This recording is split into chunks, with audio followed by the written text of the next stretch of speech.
Hello everyone, welcome to Mind Review. I am Sakshi Kaushik. तो जैसा कि आप सब लोग जानते हैं कि मैं हर Tuesday and Saturday new videos के साथ आती हूँ, तो वैसे ही आज मैं आ चुकी हूँ एक नए वीडियो के साथ और एक नए टॉपिक के साथ जो कि पिछले टॉपिक का कंटिन्यूएशन है। तो इस वीडियो के साथ आगे बढ़ने से पहले आई होप कि आप लोग पहले वाली वीडियो जो ग्रुप डिसीजन मेकिंग पे आई थी वो आप लोग देख चुके हैं, क्योंकि उस वीडियो में हमने बहुत इम्पॉर्टेंट बातें डिस्कस की थी और ये भी डिस्कस किया था कि ग्रुप में डिसीजन मेकिंग का प्रोसेस क्या होता है। तो उसके 3 स्टेजेस थे ग्रुप डिसीजन मेकिंग के प्रोसेस में। तो वो वीडियो देख लेना, अगर अभी तक नहीं देखी है तो उसका लिंक मैंने डिस्क्रिप्शन बॉक्स में डाल दिया है, अदरवाइज यहाँ पे ऊपर भी पॉपअप हो रहा होगा, राइट। तो आज का टॉपिक हमारा क्या है? Today's topic is group decision making methods, कि जब हम ग्रुप में कोई डिसीजन मेक करते हैं, कोई डिसीजन लेते हैं, तो उसके लिए क्या क्या मेथड्स यूज़ करते हैं। So there can be a lot of methods, बहुत सारे मेथड्स हो सकते हैं। ये जो अभी आपको स्क्रीन पे दिख रहे हैं ये तो सिर्फ कुछ ही हैं, और इनके साथ साथ हम और भी बहुत ज़्यादा इंटरेस्टिंग मेथड्स जो हैं वो पढ़ने वाले हैं। तो शुरू करते हैं सबसे पहले ब्रेनस्टॉर्मिंग के साथ। तो ब्रेनस्टॉर्मिंग एक ऐसा शब्द है जो हम लोगों ने काफ़ी बार सुना तो है, पर हमें इसका मतलब असल में नहीं पता, राइट। सो ब्रेनस्टॉर्मिंग क्या करता है? It involves verbally suggesting ideas or the alternative courses of action। तो किसी भी ग्रुप को अगर एक टॉपिक पे कोई डिसीजन लेना है, ठीक है, डिसीजन पे अराइव करना है कि अब इस सिचुएशन में हमें क्या करना चाहिए। तो जैसा कि आप स्क्रीन में पिक्चर में देख सकते हैं कि जो ग्रुप मेंबर्स होंगे, ये तो कम ही ग्रुप मेंबर्स हैं बट यूजुअली काफ़ी सारे ग्रुप मेंबर्स होते हैं। तो जितने भी ग्रुप मेंबर्स होंगे वो सारे ग्रुप मेंबर्स अपने अपने आइडियाज़ जो हैं वो वर्बली सजेस्ट करेंगे, बोल देंगे अपने आइडियाज़ कि मुझे लगता है ऐसा करना चाहिए या वैसा करना चाहिए, राइट। तो ये जो ब्रेनस्टॉर्मिंग का एक सेशन होता है जिसमें सारे ग्रुप मेंबर्स अपने आइडियाज़ बोल रहे होते हैं, ये ज़्यादातर अनस्ट्रक्चर्ड होता है, यानी कि इसकी कोई प्लानिंग एंड प्लॉटिंग नहीं होती कि पहले कौन बोलेगा या बाद में कौन बोलेगा, जिसके दिमाग में आ रहा है वो बोल सकता है, राइट। फिर जो ग्रुप लीडर है, यूजुअली जो ग्रुप लीडर ग्रुप से अलग होते हैं थोड़ा खड़े, जो ग्रुप लीडर हैं या फिर जो फैसिलिटेटर है, जो हेल्प करने आए हैं ग्रुप को डिसीजन मेकिंग के प्रोसेस में, वो फिर क्या करते हैं, सारे आइडियाज़ लेते हैं मेंबर्स से और ज़्यादातर ये आइडियाज़ जो हैं वो रिकॉर्ड करते हैं। कैसे रिकॉर्ड करते हैं? जैसा कि आप लोग स्क्रीन पे देख सकते हो कि एक ये वाइट बोर्ड किस्म की एक चीज़ बनी हुई है इस इमेज में। तो ये सारे आइडियाज़ जो टीम मेंबर्स अपने अपने बोल रहे हैं, इन सारे आइडियाज़ को इन वाइट बोर्ड पे रिकॉर्ड कर लिया जाता है या फिर एक फ्लिप चार्ट पे रिकॉर्ड कर लिया जाता है, ताकि बाद में हम जो आइडियाज़ हैं वो भूल ना जाएं, राइट। फिर जो बात आती है generation of alternatives. Generation of alternatives में क्या स्टेज है? ये बड़े इंपॉर्टेंट स्टेज है जनरेशन ऑफ ऑल्टरनेटिव्स, जिसमें सारे लोग अपने अपने आइडियाज़ जनरेट करके प्रेजेंटर को बता रहे होते हैं, जो हमने थोड़ी देर पहले डिस्कस की थी। ये वाली जो स्टेज है ये डिफरेंट होती है ऑल्टरनेटिव इवैल्यूएशन स्टेज से। अब दोनों में बेसिक डिफरेंस क्या होता है कि एक जो जनरेशन ऑफ ऑल्टरनेटिव स्टेज है उसमें तो सारे ग्रुप मेंबर्स अपने अपने आइडियाज़ वर्बली बोल रहे हैं ग्रुप के लीडर को, और ये वाली जो स्टेज है ऑल्टरनेटिव इवैल्यूएशन की, इसमें क्या होता है कि जब सारे ग्रुप मेंबर्स अपने आइडियाज सजेस्ट कर चुके होते हैं उसके बाद, right, this is a very important thing कि आइडियाज सजेस्ट कर लेने के बाद जो आइडियाज़ बोर्ड पे लिखे हुए हैं उन आइडियाज़ को इवैल्यूएट किया जाता है, उन आइडियाज़ को फिर से देखा जाता है कि ये काम के हैं या नहीं हैं, ठीक है। तो एक इम्पॉर्टेंट बात यह है कि जब ग्रुप मेंबर्स अपने आइडियाज़ सजेस्ट कर रहे होते हैं, जब बोर्ड पे टीम मेंबर्स आइडियाज़ लिखवा रहे होते हैं, उस वक्त उन सजेशंस को इवैल्यूएट नहीं करना, उस वक्त उन सजेशंस की जजमेंट नहीं करनी। जब सारे लोग अपने आइडियाज़ बता देंगे उसके बाद हम ऑल्टरनेटिव्स की या सजेशंस की इवैल्यूएशन करते हैं, ठीक है। सो ब्रेनस्टॉर्मिंग एक यूज़फुल तरीका है ऑल्टरनेटिव्स यानी कि किसी भी डिसीजन पे अराइव करने के लिए उसके सल्यूशंस निकालने का, पर इसकी एक डिफ़िकल्टी भी है। अब क्या डिफ़िकल्टी है ब्रेनस्टॉर्मिंग की, वो समझना काफ़ी इम्पॉर्टेंट है। डिफ़िकल्टी ये है कि इवन दो हम कहते हैं कि शुरुआत में आप सिर्फ अपने आइडियाज़ दो और उन आइडियाज़ को जज नहीं करना कि वो अच्छे आइडियाज़ हैं या बुरे, और जब सारी टीम मेंबर्स अपने आइडियाज़ लिखवा देंगे उसके बाद ही उन आइडियाज़ को जज करना है एज गुड और बैड, लेकिन ज़्यादातर क्या होता है कि ग्रुप मेंबर्स जो हैं वो जज करने लग जाते हैं उसी वक्त कि ये आइडिया अच्छा है या बुरा है, ठीक है। वो वेट नहीं करते ऑल्टरनेटिव इवैल्यूएशन स्टेज की। और दूसरा डिफ़िकल्टी ब्रेनस्टॉर्मिंग के साथ ये है कि कुछ इंडिविजुअल्स जो होते हैं वो हेजिटेंट होते हैं सबके सामने अपने आइडियाज़ बोलने में, ठीक है। देर आर सम इंडिविजुअल्स जिनको थोड़ी शर्म आती है कि सबके सामने हम वर्बली अपने आइडियाज़ कैसे बोले, कहीं कोई मेरे को जज ना कर ले, कहीं कोई ये ना बोले कि इतना बेकार आइडिया दिया है तुमने या समथिंग लाइक दैट। तो दीज आर सम डिफ़िकल्टीज जो ब्रेनस्टॉर्मिंग के साथ आती है। अदरवाइज ये एक अच्छा तरीका है ग्रुप पे डिसीजन लेने का। अब जो सेकंड वे है ग्रुप डिसीजन मेक करने का वो है डायलेक्टिकल इंक्वायरी, ठीक है। डायलेक्टिकल इंक्वायरी ये एक ग्रुप डिसीजन मेकिंग की टेक्निक है जो फोकस करती है on the full consideration of alternatives. मतलब जितने ज़्यादा ऑल्टरनेटिव्स मिल सके, जितने ज़्यादा सजेशंस मिल सके, उतना ज़्यादा अच्छा है इस पर्टिकुलर प्रोसेस के लिए। इसमें होता क्या है कि जो पूरी की पूरी ग्रुप है, सपोजिंगली हमारे पास ये ग्रुप है 10 मेंबर्स की, तो इस पूरी ग्रुप को हम डिवाइड कर देते हैं, ठीक है। We divide the group into opposing sides. तो अगर ये 10 मेंबर्स की ग्रुप है तो मैं इन्हें 5 मेंबर्स में डिवाइड कर दूंगी। ये 5 मेंबर्स एक ग्रुप हो गए और ये वाले 5 मेंबर्स अब दूसरी ग्रुप हो गए। अब होता क्या है कि ये दोनों ग्रुप आपस में डिबेट करते हैं upon advantages and disadvantages of जो सॉल्यूशंस मिले हैं। सपोजिंगली ये ग्रुप एक आइडिया देगी कि मुझे लगता है इस पर्टिकुलर सिचुएशन में हमें ये करना चाहिए।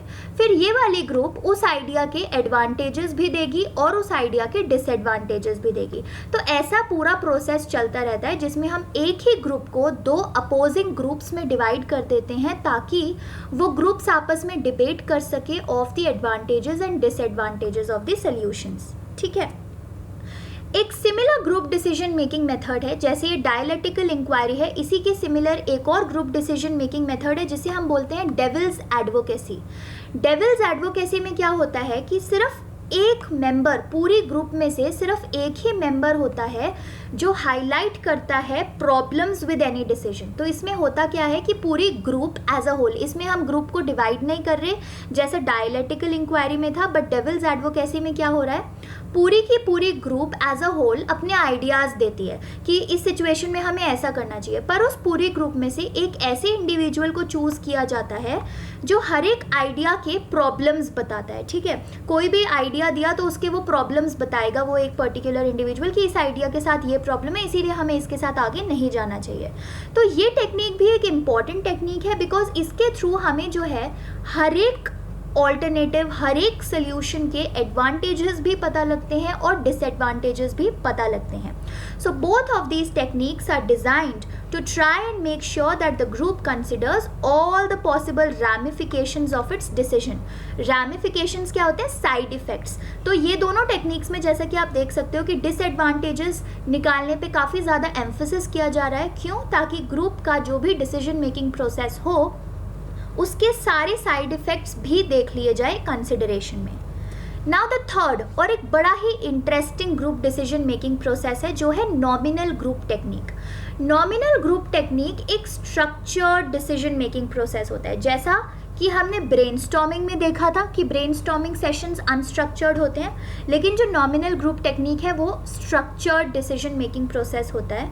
और इसमें होता क्या है कि जो ग्रुप के मेंबर्स होते हैं उन्हें अपने लिस्ट बनाने होते हैं आइडियाज़ के, और उस लिस्ट को, क्योंकि ये लिस्ट है तो ऑफ कोर्स राइटिंग में लिखना होता है। तो अभी तक हमने जितने भी टेक्निक्स पढ़े हैं, in all of those techniques जो ग्रुप मेंबर्स हैं उनको ओरली बताने हैं अपने आइडियाज़, राइट। सारे टीम मेंबर्स के सामने ओरली बताने हैं। बट नॉमिनल ग्रुप टेक्निक अभी तक का एक लौता ऐसा टेक्निक है जिसमें होता क्या है कि हर एक ग्रुप मेंबर्स साथ में ही बैठे होते हैं, but what they do is कि वो अपने ideas instead of saying out orally, वो अपने आइडियाज़ एक लिस्ट ऑफ पेपर में प्राइवेटली रिकॉर्ड करते हैं, प्राइवेटली लिखते हैं। फिर जब ग्रुप मेंबर्स अपने आइडियाज़ प्राइवेटली लिख लेते हैं उसके बाद हर एक मेंबर को बोला जाता है कि चलो अब इस पर्टिकुलर मेंबर से स्टार्ट करेंगे और आपने अपनी लिस्ट में जो आइडियाज़ जो सॉल्यूशंस लिखे हैं वो आप सबको आप पढ़ के सुनाओगे, राइट। तो ये सारा प्रोसेस किया जाता है तब तक सारे के सारे जब तक सारे ऑल्टरनेटिव सारे लोगों के जो लिस्ट हैं वो पढ़ ना लिए जाएं और जो लिस्ट में चीज़ें लिखी हैं वो रिकॉर्ड ना कर लिया जाए एक मार्कर बोर्ड पे, ठीक है। जब ये सारे प्रपोजल्स पब्लिकली लिस्ट हो जाते हैं फिर उसके बाद ग्रुप एंगेज करती है एक डिस्कशन में ये डिसाइड करने के लिए कि कौन सा सल्यूशन अच्छा है और कौन सा सल्यूशन गंदा है।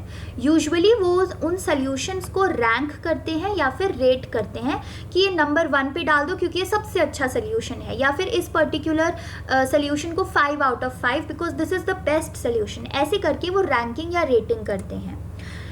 तो अब काफ़ी ज़्यादा जो नॉमिनल ग्रुप टेक्निक है वो ब्रेनस्टॉर्मिंग टेक्निक से सिमिलर है क्योंकि पहले आइडियाज़ रिकॉर्ड हो रहे हैं और उसके बाद वो इवैल्यूएट हो रहे हैं। बट जो मेजर डिफरेंस है नॉमिनल ग्रुप टेक्निक और ब्रेनस्टॉर्मिंग टेक्निक में वो ये है कि ब्रेनस्टॉर्मिंग टेक्निक में क्या है, हमें अपने आइडियाज़ पब्लिकली सबके सामने ओरली बोलने थे, जिसकी वजह से काफ़ी लोग कुछ आइडियाज़ नहीं बोलते थे बिकॉज वो हेजिडेंट हो जाते थे कि दूसरे लोग जज करेंगे उनको, right. But nominal group technique में क्योंकि हमें अपने आइडियाज़ जो हैं शुरुआत में प्राइवेटली ही रिकॉर्ड करने हैं, एक लिस्ट ऑफ पेपर में ही लिखने हैं, तो हम without any kind of hesitancy हम अपने पेपर में अपने आइडियाज़ लिख लेते हैं। तो इसीलिए ये वाली जो टेक्निक है नॉमिनल ग्रुप टेक्निक ये सक्सीड होती है इन generating a greater number of decision alternatives, क्योंकि सारे लोग बिना किसी हेजिटेशन के अपने ऑल्टरनेटिव्स जो हैं वो लिख लेते हैं। The next technique is Delphi technique, जो कि काफ़ी ज़्यादा कॉमन टेक्निक है, ठीक है। अब ये कॉमन प्लस यूनिक इसीलिए है क्योंकि यहाँ पे हमें रिटन रिस्पॉन्सेज लेने होते हैं लोगों से जो कि क्वेश्चनर फॉर्म में होता है। तो जैसे कि आप ये इमेज देख रहे हो, ठीक है, it is some sort of a questioner. आप लोगों ने भी कभी ना कभी कुछ क्वेश्चनर्स भरे होंगे रिगार्डिंग आपका एटीट्यूड टूवर्ड्स ऑनलाइन क्लासेस या फिर एटीट्यूड टूवर्ड्स स्कूल, ऐसे कुछ करके आपके रिस्पॉन्सेज लिए जाते हैं क्वेश्चनर्स के थ्रू। तो यहाँ पे हमें जो ग्रुप के इंडिविजुअल्स हैं उनको फिजिकली एक साथ होना ज़रूरी नहीं है। ऐसा ज़रूरी नहीं है कि उनको एक कमरे में बैठ के ही सारे डिसीजंस जो हैं वो लेने हैं, नहीं। ये जो क्वेश्चनर्स हैं हम लोग इन क्वेश्चनर्स को उनको ईमेल पे भी कर सकते हैं या फिर ये क्वेश्चनर्स उनको घर पे पोस्ट ऑफिस जो फैसिलिटी हमें प्रोवाइड करता है पोस्ट करने की, उसके थ्रू भी हम ये क्वेश्चनर्स ग्रुप मेंबर्स को दे सकते हैं। And group members do not require to physically sit together, वो लोग अपने अपने कंफर्ट जोन में अपने आप ये जो क्वेश्चनर्स है उन्हें भर के जो ग्रुप लीडर है उस तक पहुंचा सकते हैं। अब जो फर्स्ट क्वेश्चनर है वो इंडिविजुअल्स को आस्क करता है एक ब्रॉड क्वेश्चन, ठीक है, जो भी टॉपिक है उससे रिलेटेड एक ब्रॉड क्वेश्चन आस्क करेगा। जो पहला क्वेश्चनर जाएगा सारे ग्रुप मेंबर्स को, जिसमें प्रॉब्लम बताई गई होगी कि ये प्रॉब्लम है जिसका आपको सल्यूशन निकालना है, ठीक है। उसके बाद जितने भी क्वेश्चनर्स बनते जाते हैं वो क्वेश्चनर्स बनते हैं ऑन द बेसिस ऑफ लोगों के रिस्पॉन्स कैसे थे फर्स्ट क्वेश्चनर में। तो फर्स्ट क्वेश्चनर एक ब्रॉड क्वेश्चन बताता है कि ये प्रॉब्लम है जिसका हमें सल्यूशन निकालना है। फिर आगे आने वाले जितने भी क्वेश्चनर्स हैं वो सारे उस इंफॉर्मेशन से बनते हैं जो इंफॉर्मेशन पहले वाले क्वेश्चनर्स से ली गई है, ठीक है। तो ये पूरा का पूरा प्रोसेस तब जाके ख़त्म होता है जब एक कंसेंसस रीच होता है। तो कंसेंसस हम पहले भी डिस्कस कर चुके हैं, मेक श्योर आप बाकी सोशल साइकोलॉजी के वीडियोस मेरे चैनल पे चेकआउट करें, राइट। तो तब तक ये प्रोसेस चलता रहता है जब तक सारे ग्रुप मेंबर्स एक पर्टिकुलर सोल्यूशन पे अग्री नहीं हो जाते, सबका जो रिस्पॉन्स है वो ऑलमोस्ट सेम नहीं हो जाता। तो facilitators can decide whether to keep the responses anonymous, यानी कि जो आपके फैसिलिटेटर हैं जो ये सारे क्वेश्चनर्स डिस्ट्रीब्यूट कर रहे हैं वो डिसाइड कर सकते हैं कि ये जो रिस्पॉन्सेज हैं ये सबको बताने हैं कि ये रिस्पॉन्सेज आए थे या फिर सबकी आइडेंटिटी छुपा के रखनी है, दैट इज़ अनोनिमस रखनी है। डन। फिर उसके बाद जो काफ़ी ज़्यादा फेमस रूल है, जो मेजॉरिटी रूल है, जो कि हम स्कूल टाइम से फॉलो करते आ रहे हैं और हर जगह अपने आसपास देखते हैं, ये काफ़ी फेमस डिसीजन मेकिंग रूल है और इजी डिसीजन मेकिंग रूल है। इसमें क्या होता है, हर एक member of the group is given a single vote and the option receiving the greatest number of votes is selected. तो ये थोड़ा बहुत सिंपल है समझने में भी कि जितने भी ग्रुप मेंबर्स हैं उन सबको एक सिंगल वोट की चिट दी जाएगी या फिर एक सिंगल वोट की एबिलिटी दी जाएगी और उनके सामने एक डिसीजन रखा जाएगा, सोल्यूशन रखा जाएगा कि ये सोल्यूशन है, इस सोल्यूशन के लिए कितने लोग हाथ खड़ा करना चाहते हैं। सो जिस भी सोल्यूशन को ज़्यादा वोट्स मिलेंगे, ज़्यादा मेजॉरिटी होगी, वही वाला सोल्यूशन जो है सेलेक्ट हो जाएगा। So majority rule is as simple as that. This technique has remained popular. क्यों पॉपुलर रही है? क्योंकि ये काफ़ी सिंपल है, इसमें बहुत ज़्यादा कुछ दिमाग लगाने की ज़रूरत नहीं है।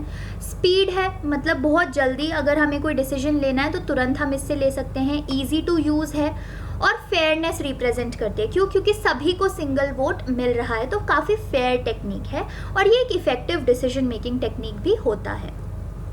The next technique is consensus. Important, ठीक है।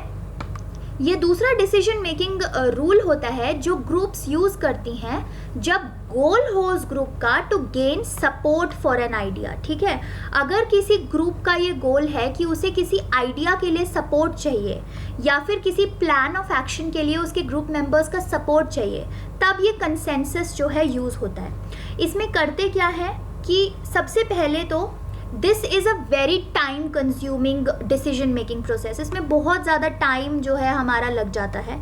ठीक है, ये process works by discussing the issues at hand, generating a proposal, calling for consensus and discussing any concerns। तो इसमें होता क्या है कि सबसे पहले तो सारे ग्रुप मेंबर्स को फिजिकली लाया जाता है, उन सबको बताया जाता है कि देखो ये इश्यूज हैं जो हम फेस कर रहे हैं और इसके लिए वी वांट योर सपोर्ट। फिर उसके बाद सारे ग्रुप मेंबर्स को बोला जाता है कि अब आप हम अपने सल्यूशंस दो। फिर सारे ग्रुप मेंबर्स अपने अपने सल्यूशंस देते हैं और फिर जो है इवैल्यूएट करते हैं उन सल्यूशंस को कि वो सल्यूशंस कौन सा अच्छा होगा, कौन सा सल्यूशन बेस्ट होगा।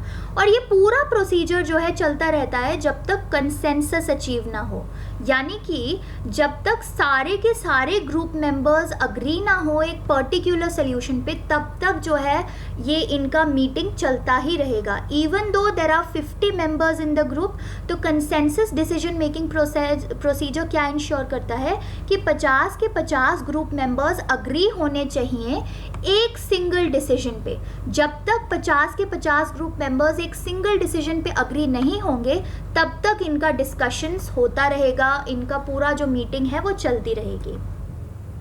If concerns still exist, the proposal is modified to accommodate them। तो ये हम पहले अभी जो मैंने बात बताई है ये यही चीज़ से रिलेटेड है, राइट। तो ये जो डिसीजन मेकिंग रूल है ये काफ़ी ज़्यादा पार्टिसिपेटरी है। क्यों? क्योंकि सबके कंसर्न्स को नज़र में रखा जा रहा है, सबके कंसर्न्स को एड्रेस किया जा रहा है।